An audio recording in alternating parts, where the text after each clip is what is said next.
Hey everyone, welcome back to TCL's channel. I bet you all do a lot of research before buying electronics, right?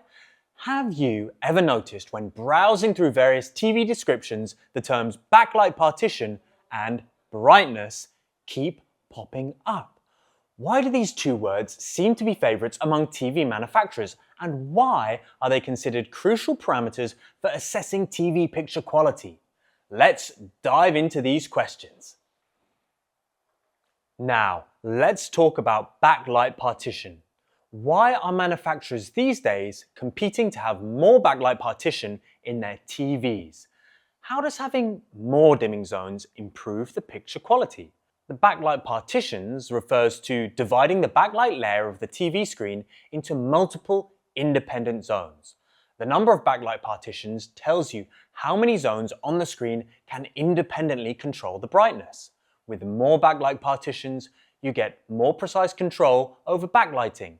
This enables real-time adjustment of backlight brightness in each dimming zone, significantly enhancing dynamic contrast and revealing more details with greater clarity. See the snowy mountains? With fewer backlight partitions, you can only see the black rocks and white snow. But with more backlight partitions, you can notice the fine texture on the rocks and subtle changes in light and shadow. Imagine immersing yourself in natural splendor without stepping out of your home. It's a tempting idea, isn't it? Through comparison, we can see the picture quality is greatly improved with 300 level local dimming zones. With 1000 level local dimming zones, the picture quality is close to OLED. With 2000 level local dimming zones, the picture quality is comparable to OLED. With 5000 level local dimming zones, the picture quality goes beyond OLED. With over 10,000 level local dimming zones, we get peak picture quality. Although dimming zones and brightness are two separate concepts, we often notice a pattern in product specifications. TVs with more dimming zones tend to have a higher brightness.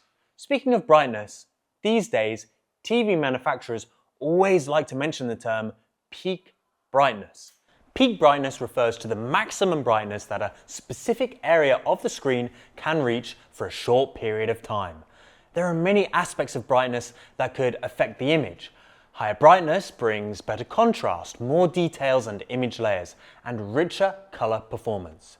What about peak brightness? First of all, higher peak brightness and higher dynamic range bring more image details. See how the same image appears differently with different peak brightness? On a 500 nits image, you can't even see the vase next to the kitten. Increasing peak brightness can also make colors appear more vibrant. See how the colors become more vivid when the brightness is brought up? This is what we call the Helmholtz-Kohlrausch effect, named after two German physicists. With the color gamut unchanged, higher peak brightness means more vibrant and richer colors. Keep in mind that the same colors would appear differently with different amounts of brightness. With higher color gamut, the richer the colors a TV screen can display. Higher peak brightness brings more image details and richer colors, which better recreates the real-world scenery. Tropical forests, coral reefs on the ocean floor, you name it. Did you know TCL's flagship TVs can now achieve a peak brightness of up to 5000 nits?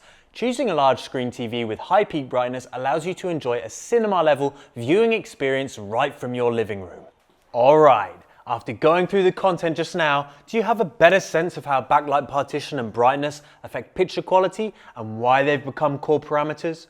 When choosing a TV, focusing on these two aspects is definitely a wise choice. Of course, besides these 2 points, it's also important to consider other factors such as the backlight leakage control capability and so on. I'll explain more about other parameters in detail in upcoming videos. So, until next time, see ya!